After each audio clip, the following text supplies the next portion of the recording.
Welcome, everybody. It's so great to be here with you. I am Pua Walsh. I'm the founder of Astrology Hub, and I'm here with Predictive Astrologer Anne Ortelee. We're Hey here guys. to talk about the weekly astrological weather. Mhm. So, Anne, let's dive in. All right. So last week, everybody watched that Mercury at the last degrees of Aries, right? Where it was like, how many of you had an emotional uprising or an emotional inrising? Because Mercury was very fiery last week. But now he's gone into Taurus. So everybody's a little calmer, a little more grounded because he came out of match fire into, okay, let's make a plan. So this week we do shift. And last week we also had a Pluto station that built up and stationed on Saturday, which was the tensions. And then he kind of went, oh, so now he's done. Now he is going to go back to early December, mid-December. So that's good in terms of timing. He's going to do that through the year until we get to October timeframe. So what happens when we have a retrograde, we go forward, forward, forward, build, and then we stop, which he did on Saturday, and then he's going backwards. So we actually are seeing everybody be released from captivity on some level, not 100%. Caution, consciousness, be aware, but that retrograde motion, and then when he stations in the fall, he's going to go forward again and back through these planets a third time. So we had past one, and we're going to go back to the beginning and all retrogrades are revise, revisit, redo, re-understand, any RE word. And then when he stops in the fall, he's going to come forward again. So 1, 2, 3, So what are we revisiting right now? Our understanding about power, because Pluto's about power. Okay. And who has the power? So we had a lot of people, Mercury and Aries, squaring the Pluto. A lot of people protesting against power, right?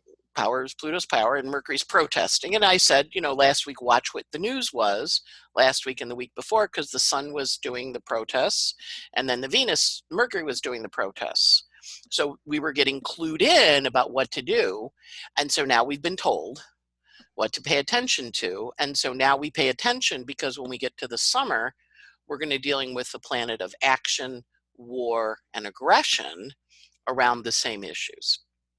So one of the things, I'd said last week was they were making noise about the food chain and the meat practicing plants shutting down and the farmers trying to figure out what they were going to do with their cows. And in New York State, we had them throwing away milk upstate when there's massive food bank shortages because people don't have food. So we see the collapse of the structure around delivering the food to the country, right? Now, again, we're doing this in the beauty of spring when it feels like, oh, it's not bad. Somebody wrote me, I have vegetables on my shelf in Brooklyn. I'm like, yeah, right now you do. But you've been getting words from Mercury, the god of communication, to pay attention. So like back in January, when I said get masks, she got the masks, she put them in the closet when the family hooted. Who's she? I had a client that wrote to me. Yeah. So what happened in the beginning of January when the virus first hit and WHO said pandemic, I went and bought a mask and I said on my podcast, I do a weekly podcast besides this one with you, I said, get masks. Get N95, just buy them, throw them in your closet. You don't need them yet, but you're probably going to need them. And so I got a letter from this woman and she wrote, I bought the masks, 5 masks for my family. They were all hooting and hollering at me and laughing, and I put them in the closet. And she said, and now I've taken them out and we're using them to go shopping with, right? So astrology, the beauty of astrology, it gives us an upfront warning. And it said, hey, in pandemic, what do you need in a pandemic? What do you go when you go to the dentist's office? They put masks on. They started doing that in the AIDS epidemic. Up until that, my dentist never wore a mask, but after that, he wore a mask. So I'm like, oh, masks, yeah, definitely, let me get a mask. So this is our warning about food supply. Now, in the beauty of spring, when we can't imagine it would be a problem, but we're hearing it. We're hearing reports. So our job is to pay with Mercury. We always pay attention to what Mercury tells us. And don't argue with people, because this week Mercury and the Sun are joined, and everybody's going to be very fixed in their understanding of what they eat. So don't tell them. Just go do it. Go buy some extra food, throw it in the cupboard. Go plant some vegetables, throw them in the backyard. Get some seeds to sprout. so you can grow stuff at home. Because we got the warning this last couple weeks, pay attention to, and I had an email from somebody in Australia who said, we're not having that here. I'm like, well, pay attention to what Mercury is saying to you there. Pay attention to the warrant or the words, the things that you go, oh, that's new. I hadn't heard that before. And use that energy now, because now we're in Taurus. We're getting let out slowly over time. We're going to be let out for a little while to run around and do things. I've been joking with people, when you get let out, run out and grab somebody, bring them home for the quarantine we're going to have in the fall. Or if you don't like them, kick them out of the house, because they'll be able to get an apartment now. Because you might have gone, I don't want to spend another quarantine with that person. Get rid of them. It's spring, let them run free. So this week we got the warning, and the energy of the warning is, what do you want to let go of? So the whole week, Monday, Tuesday, Wednesday, Thursday, Friday, has moons that say, let go of this, let go of that, let go of this. And then this week, Monday, Tuesday, Wednesday, Thursday. Yep. And then the moon goes into Virgo on Friday. And on Friday, he says, oh, okay, now or he goes into Virgo on Saturday morning, actually. And Saturday, Sunday, he says, okay, now like organize things. So this week is release, Monday, Tuesday, Wednesday, Thursday, Friday. And we're getting released on some level, from quarantines and whatever. But on the weekend, on Saturday and Sunday, it's going to be, okay, now that we've been released, what do we need to do to plan for what's going to eventually come in the fall? It's not yet. We got a little space. We got a little time. Kick out the boyfriend, bring in a new one, or kind of say, oh, you're going to leave and go live with your friend. Oh, goodbye. Like honoring this is a week of we're kind of like, okay, I'm free, or I'm getting set free. And remember, Venus is out of bounds. So people are really going to react to the freedom, because the sun is in Taurus and Mercury's in Taurus. So Venus rules them, and she's out of bounds. So that means she either goes really wild or she goes really good home run or line drive into the stand. Our job is to know Venus is out of bounds, Mercury's joined to the sun, everybody's very fixed in their beliefs. You're not going to change them. But you, with the benefit of astrology knowledge, can take action appropriate. And the other part is people are in denial. Denial is a wonderful thing in some cases. In other cases, not so wonderful. And when someone's in denial, do not argue with them, because they're going to dig in harder, right? And I had a conversation last week with somebody about this, who's a therapist, and she said, Anne, why are you arguing with them? You're not going to convince them. They have their view, you have yours. Make appropriate behavioral changes. Do not argue, because they're digging in. Mm-hmm. And people in denial dig in, which we know. And, we've all had it where we said, well, they're really not that good for you. And then they get really mad at you. Don't even do it. Just go your own way, do your own plans, go in and take care of yourself, and then take care of them if you love them, like buy them some food too, but honor that there's this energy of a weird kind of combative underneath with the Taurus and the Venus, the sun and Mercury in Taurus, but they're answering to this out of bounds Venus, who's, a little crazy, right? A little crazy. And that's okay. That's the next step we're in. Like, okay. I don't want to run the race. I want to ride the bike. I don't want to, and you're kind of, all right. How do we work? Don't fight with them, because it makes it worse. Back off, love them, and then do your own thing. Okay. That's couple things, Dan. You got to interrupt me, Amanda. I can get going. But we love it when you do. I know, but I can see you going, you want to talk, and I'm like, well, I have questions. I know. Go, girl. Last week I asked you on a scale of 1 to 10 in terms of intensity, what would you give it? You gave it a 9. What would you give this week? 4. A 4. Okay, so we're like, this is an a massive drop. Yeah. Okay. All right. We're going to feel grounded. We're going to feel grounded, but don't get stupid. Okay. All right. Mm-hmm. Grounded, but not stupid. Okay. And then Anne, when you say listen to the messages of Mercury, mm-hmm. I pretty much understand what you're saying, but I could see people new to astrology being like, what are you talking about? Listen to the messages of Mercury. So what do you mean by that? What I think of with Mercury is he's a really interesting guy, because he's a trickster, but he likes to tell you stuff. He always tells you. And, he kind of says, well, could be this, could be that. And then, you go, what? Could be what? What are you saying, Mercury? So he wants to deliver the message. His job is to inform. But he also informs in a way that makes us go, did you really say that? Because he's in fire right now. And he's in fire. He was in fire last week, answering to a planet that's in the future. So he's saying there's going to be a problem here. And then we go, oh, wow, okay. And he also, Mercury looked back. We've been surprised here in New York that we have 25% people that have already had the flu. So that does two things. It drops the death rate a lot, which is good. But it also says we're at 25%. Upstate's at 3%, something like that. So, it's been in New York, but it's not just here.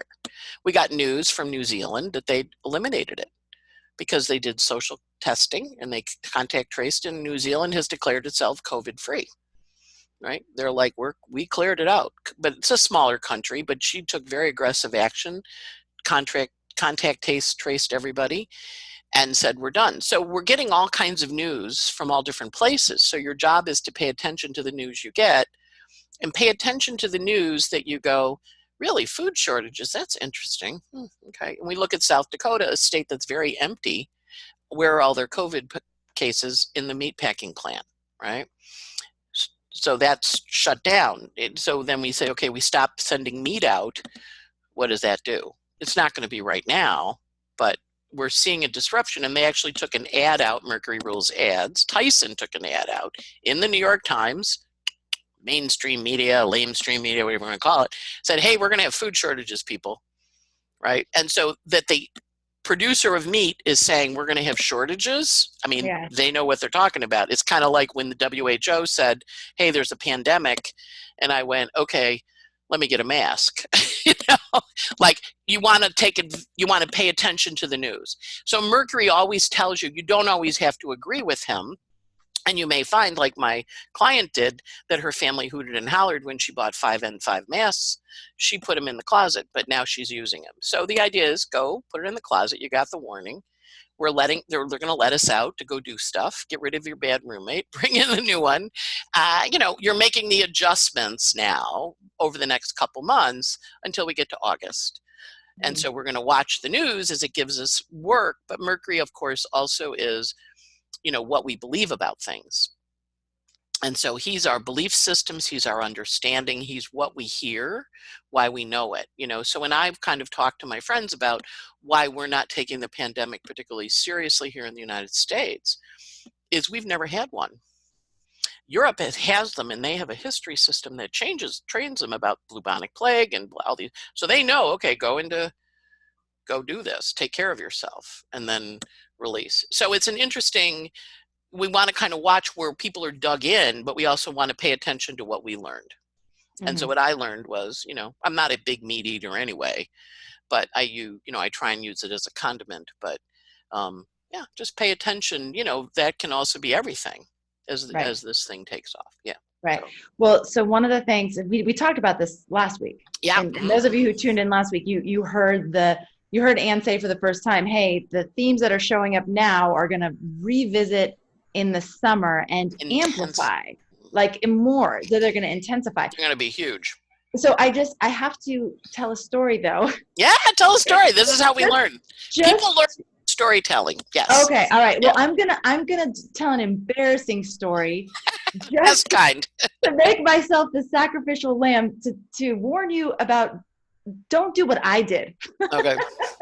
Okay. So I got this message from you last week. Mm-hmm. And even in my, just like be calm and like don't panic and just take steps. You said it calmly. And I was like, okay, I'm calm about it. But there was an underlying brewing, like, oh God, like I don't have enough stuff. I need to like stock up. Right. So I found myself in Costco.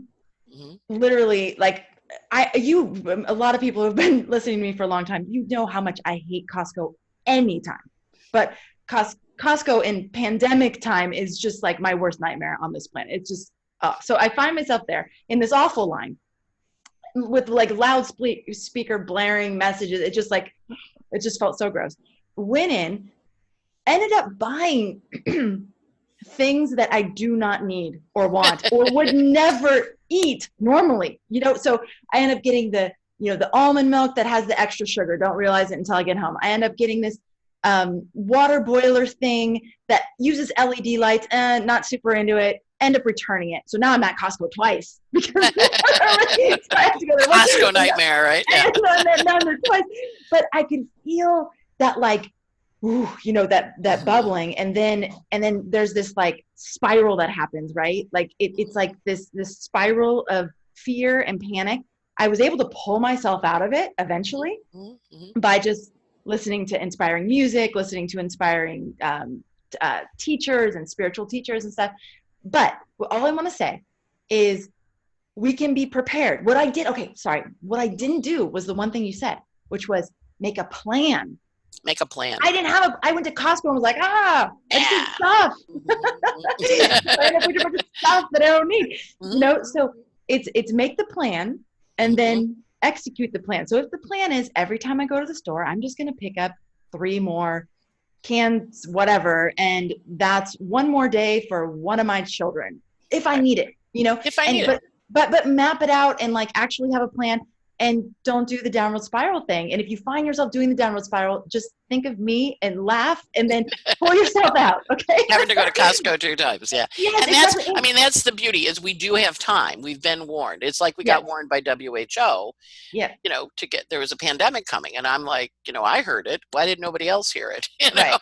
But I'm also, you've heard it, and don't panic, don't freak out, but just prepare. Be a good Girl Scout. Pretend you're all Girl Scouts. Yes. And then the other part, and it's this weekend, so like this week, take inventory of your cupboards and figure out what you got. And then next week, Moon's in Virgo, trining all these Capricorn planets, saying, okay, to your point, 3, you've got to feed kids. Yeah. So I'm going to get 3 cans. That's a meal for a kid for the day. Or I'm going to get some rice. I'm going to have a rice dinner. So you're just kind of doing basic functional stuff. If you want it, like you're planting a garden, plant the garden. My assistant's boyfriend, he's building a hydroponic garden in their living room. She goes, it's really ugly. I'm like, I know, but he's taking care of you. He's building, we're in a New York apartment in the Queens. He's going to grow his own vegetables in the apartment. That's so great. I love it. Yeah, and it's kind of understand that we're in Taurus time now. So this is when we plan. Hang on. Excuse me. This is when we plan for the fall. This is when we plant stuff. So what you're really doing is you're planting your kitchen cupboards with cans or with fruit or with vegetable or with beans or with, get some pasta, get some beans. They stay. They aren't going to go bad. And just kind of be aware of, one friend wrote that she got some chickens. So she's going to have eggs. It's like honor what you can do in your environment for it. Exactly. Yeah. I know. I went to, someone said, get a freezer. And so I went to Lowe's, another place. It's like, oh my God. So I went to Lowe's, and of course they're totally out of freezer. I was like, so I'm looking for a freezer. He goes, yeah, you and the entire island and the entire United States. I was like, oh. Guess I'm a little behind on that one. Late for the freezer. But you know what it does is it makes us, it forces us to think long-term sustainability. So really, instead of like, because as we're watching those structures and systems break, the question is, okay, what can I do in the short term to have a plan? But really, what can I do in the long term so that I'm not so dependent on these external forces? And so, the hydroponics in the apartment is awesome. I'm looking into getting a greenhouse so that, like, we can actually grow vegetables and not, there's these cabbage moth things that come and they ate all my kale already. I was like, oh, darn it. Oh, okay. So we're going to, I'm already learning, like that. But it's a bigger question. It's a bigger, like, it's not just like, what can I do for the summer, which is great. What can I do for the summer? But like, what can I do long-term? And how can I, start making relationships with the farmers in your community? And they have seeds, when people are running out of seeds, it's like, they're smart. They have seeds, they have starts, seeds. They have these things. I've been saying, like, the people who have learned how to work with, or never forgotten, how to be in harmony with the land are like the wealthiest people right now, because they know this is what they've dedicated their lives to. And so we have a lot to learn from them, those who haven't. So, and it's understanding. The other thing you can do is you can get a dehydrator. Yes. They may not have a run on those like they do on freezers, but you can dehydrate your stuff. Exactly. And it's not as the same as eating it regular, but it's still there, and it's still not works. bad. Yeah, we have these mango trees on my property, and when they go off, they all go off at the same time, and there's mangoes dripping everywhere. And you can't possibly eat all of them, which is such a beautiful reflection of Mother Nature and the abundance that truly is around us, because you could not physically, humanly eat what she produces. You have to share, which is great. I'm already like, we'll be able to bring mangoes to all of our neighbors if they'll take them. I don't know if they'll be too afraid of germs or whatever, but the dehydrating too, that's another way that you can make mango rolls. You can make a little paste and ground them and roll them, and everybody gets to eat mango rolls. Yes. And I have a dehydrator. I mean, I'm a Virgo, so I like a kitchen appliance. So you're going, how does she have all this stuff in her small apartment? I have a yogurt maker. I have a dehydrator. I have a bean sprouter. But the dehydration I love, because in the summer I do a CSA. Here comes the cat. I do a CSA, and and I get more vegetables than I can use, so I dehydrate them, and then I have little carrot snacks or little green bean snacks in the fall, and they're good. It's like you can buy them dehydrated in the store, but you can also dehydrate them. I do not recommend dehydrating cranberries, however, because they turn into little rock bombs and they don't do very well. I was thinking I was going to make craisins. I love cranberries in my salad. And dehydration does not work with cranberries. Oh my gosh. So there's funny. A cattail going by. Thank you, Remo. Come on. Oh, hi, Remo. Okay, so Anne, let's just basically, we're releasing a lot of things this week. We are organizing this weekend. Planning for the weekend. Planning for what? Planning. Make your plan. It's Virgo time. Yeah. Yeah, organizing, planning. We are making a plan first. It's my lazy math brain. I didn't want to have to sit and do the math of 2 kids, how many days, so I tried to shortcut it and do it without the plan. So totally works. Make the plan. Well, it didn't work though. Amanda, you always have to do everything twice, right? Remember? Yes, exactly. It's true. So you had to go to Costco twice without a plan. Oh my God. Exactly. This is how I learn. It's really painful and annoying, but I do learn that way. Okay. So make the plan and then start to execute the plan for the summer. But you said August. Is it? Well, what happens is Mars goes into Aries, which is what we were watching this last couple of weeks. Mars goes into Aries. Now, what we had was Venus. She went through Aries, and that was when Italy and Spain went down. Venus is normally, we think of her as nice. She's the love goddess, right? Sun goes through there. That's when the sun goes above the equator, the equinox. So we started to see things. He's back again. Can you maybe go down? Remo's trying to help. He has a Scorpio moon. He likes it when I talk about death and destruction. What can I say? So the sun was there squaring those planets, and then Mercury was there, which was the protest, everybody protesting and fighting and arguing and whatever. And now it's out of there. It's into Taurus, so everybody's more practical.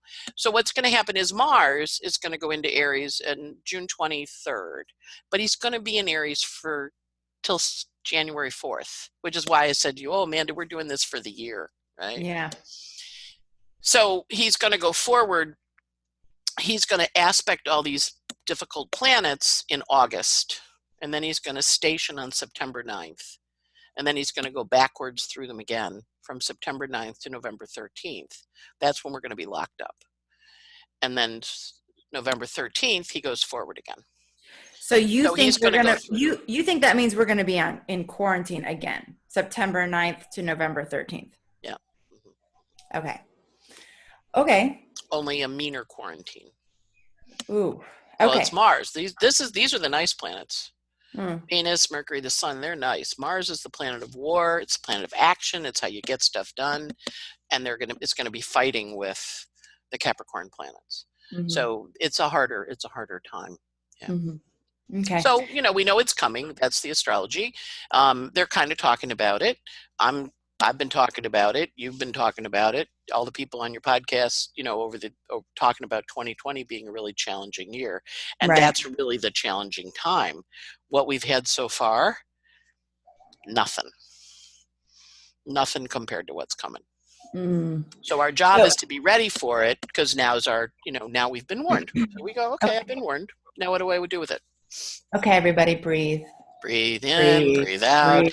Breathe. Beautiful spring day. Yeah. Yeah, but it's really the thing I keep coming back to is this is the time to truly like double down, triple down on your spiritual practices, the things that keep you connected to the eternal, the things that keep you connected to your heart, to your intuition, the things that keep you expanded versus contracted. Because when we're contracted, we cannot access inspired thought. We cannot access inspired action. We are, it's like we're clouded and fogged. So any of the things that you can do to keep yourself open, even amongst all this chaos, like that's the trick. And if the chaos is going to get more intense, it's like, okay, I'm going to practice even more. I'm going to do what I can to really anchor this into my body so that when that comes in the fall, I'm not getting completely just thrown around and tossed around in this thing. So practice now. When we have the warning, it's like, it's so helpful. I feel like all the people in the Astrology Hub community who were listening to all of you I started the 2020 prep series in October of 2019. We almost every single week on the podcast until December, we were talking about it. Then we had the huge event in January where it was like 3 days of all 2020. How can we prepare ourselves, body, mind, and spirit for what is on its way?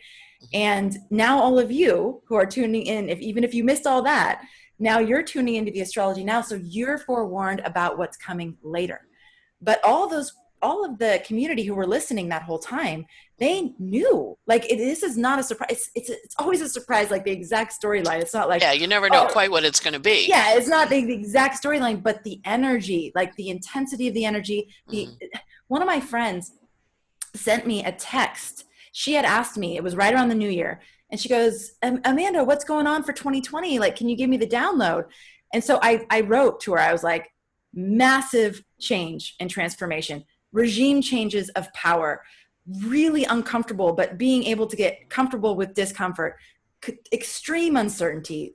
And so anyway, she sent it to me. And this isn't me. I'm not like some fortune teller. It's like, this is what you heard in the podcast. This is what I heard from you, all of you. It was my little summary. And she wrote to me the other day. She goes, I was just reading this chain of texts and I have chills all over my body. And my other friend who was on the chain was like, yeah, this astrology thing's a real deal. And I'm like, I know. I've been saying it's like, it's the real deal.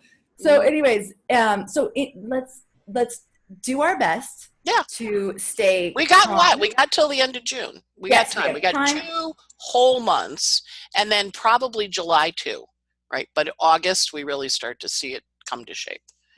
So it may be the end of June, but you've got time. He really loves your voice. Whenever you talk, he comes flying over to the Rima. I know you have a little crush on Amanda, don't you? Yeah. So cute. Okay. My cat has a crush on you, Amanda. Just letting you know. I'll take it. He's like, you're on, and he's this is the tail, right? He's giving you his tail. He's letting you know what a nice, strong cat he is. There's his face. Well, you're not gonna. There he is. We're gonna move him away. Thanks, Remo, for helping. So cute. Oh my God. Okay. He loves you. He loves your voice. You start to talk and he comes flying from whatever room he's in. He's like, oh my God, Amanda's on the news again. So, for any of you listening on the podcast, you go check out the YouTube video of this because that was just the cutest thing to be able to see. Okay. So Anne, one of the things, I just want to offer 2 more things. Yeah. In terms of staying grounded, more expansive and less contracted. When we're in that, what can I get and how do I preserve my little reality and that downward spiral thing? We're totally contracted. Yeah. But one of the ways to flip that, if you, and no shame, guilt, whatever, everybody's having moments of that. Everybody's having waves of that. But when you find yourself there, if you can pull yourself into, or if you can remind yourself to ask the question, what can I contribute? Yeah. What can I contribute during this time? What can I share? What do I have to offer? It almost instantaneously, if not instantaneously, will shift you from feeling contracted and small to like, okay, whoa, like I don't even know what yet, but even just asking the question already puts you in a space of being able to receive a whole different broadcast, like a whole different energy from it puts your energy in a different place, which attracts different energy in. Right. So it was interesting for me to watch, my downward spiral with Costco and the panic around the summer and blah, blah. And then what kind of messages I was attracting in when I was in that place versus when I shifted the energy, started listening to an amazing spiritual text, started listening to incredible, beautiful music that was uplifting. All of a sudden, I was attracting in different conversations, different people, different perspectives. So it's not easy. It's not easy. No, this is work. But that's your Saturn, Amanda. We're going to talk a little bit. We're going to have the Do Your Saturn, so we're going to remember to do that. But your Saturn's in Leo, right? So I said to you, danger, Amanda, danger against the things you love.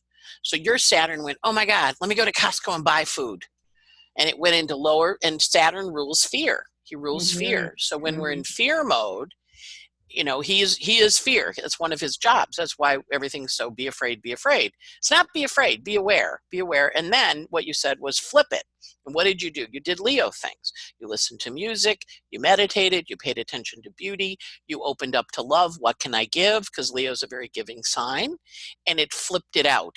It flipped it out into the world. So that's what we have to do. We all in this pandemic have to do our Saturn in the positive sense, not in the fear-based part, but in the positive part, right? So last week when I said I was getting off the internet because my Saturn was going, yeah, you're going to turn blue and you're going to die and gasp like a fish, because my Saturn's in Scorpio, so I go to how you're going to die, right? I told my daughters this story and we were laughing. And I was like, where did that, but I mean, it burbled out of my Saturn, and I'm like, this poor woman in Nebraska. And I went, all right, Ann, you have to go home now. You're being out of control. And when we were little kids, my father was a doctor, my mother was a nurse, so we always talked gross things at the dinner table. I had to learn as a grown-up not to talk about gross stuff at the dinner table, because we just go to gross. How did that, and my father would answer, my mother would, but when you go out in public, you're not to talk about gross things at the dinner table, right? Yes. I remember one time saying to a woman who'd had a baby, I said, so how is giving birth? How did you like the way the placenta looked? And she looked at me, we're at a party. She goes, I don't really want to talk about this. And I'm like, oh yeah, I guess I should probably not talk about this here. But I was like, oh, you gave birth, Scorpio thing, right? You got to kind of honor your Saturn. It's going to take you where it takes you.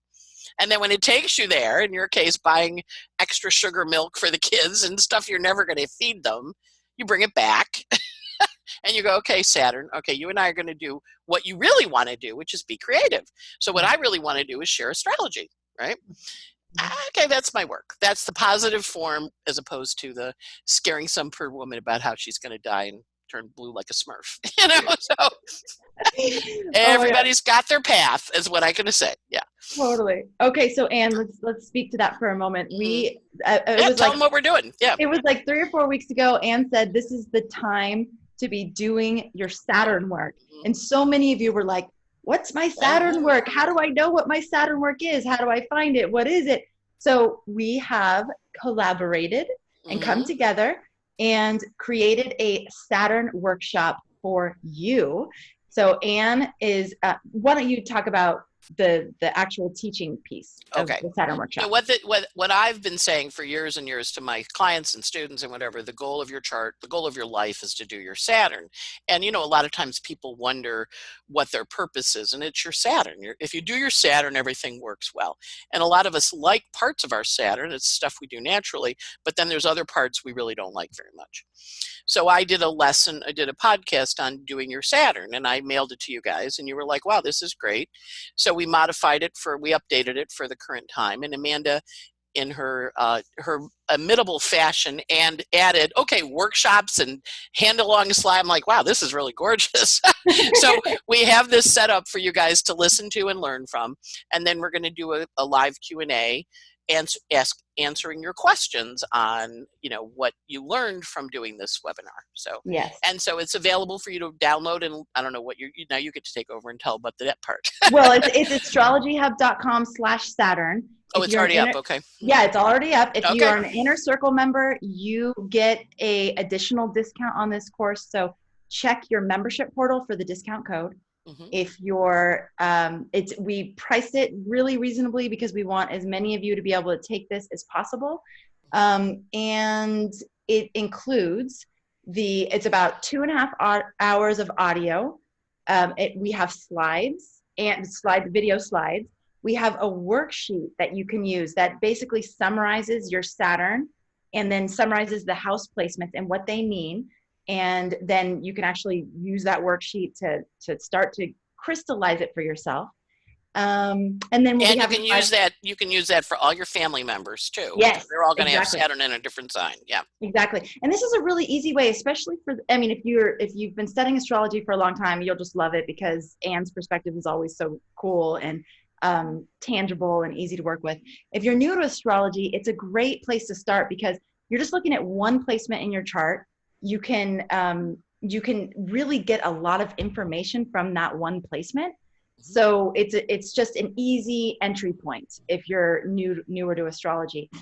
Then on May 15th, we're going to be doing the live Q&A that Anne talked about. So we're going to make this workshop available long-term. There's no we're closing the workshop like we normally do. You can join us at any time. But if you want to take it before the live Q&A component, then join it before May 15th. That's it.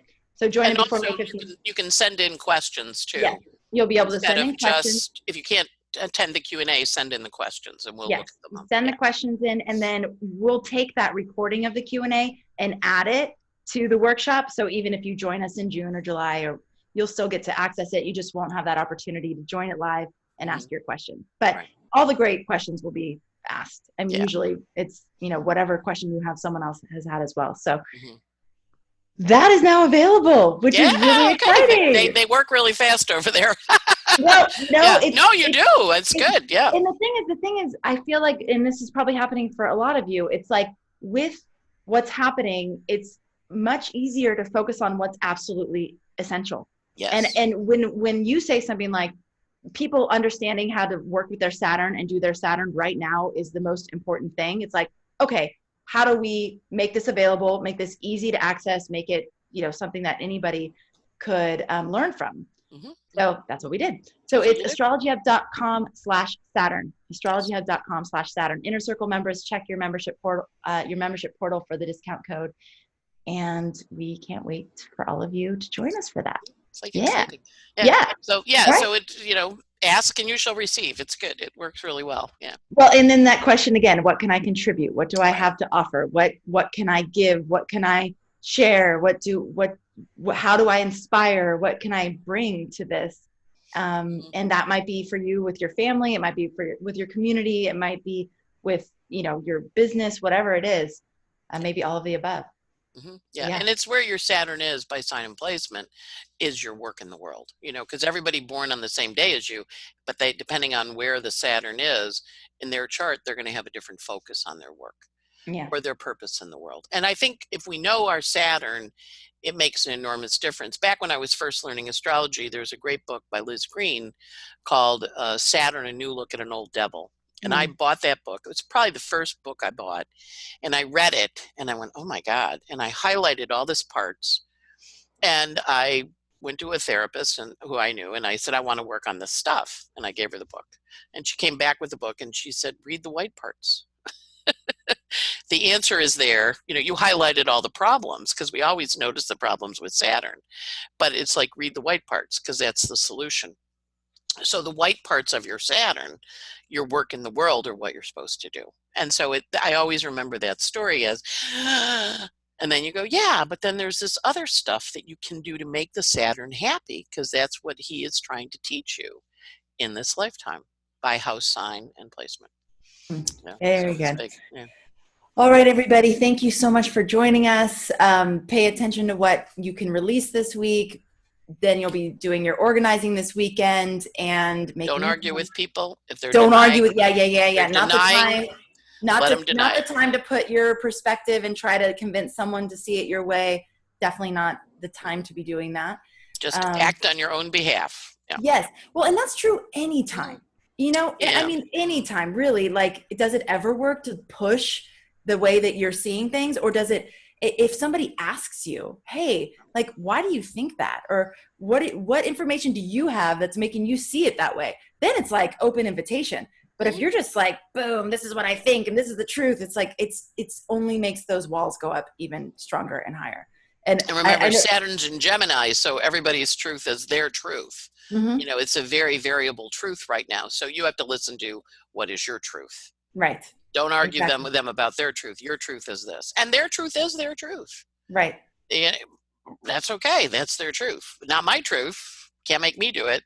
But you want to go do it? Fine. You know? Yeah.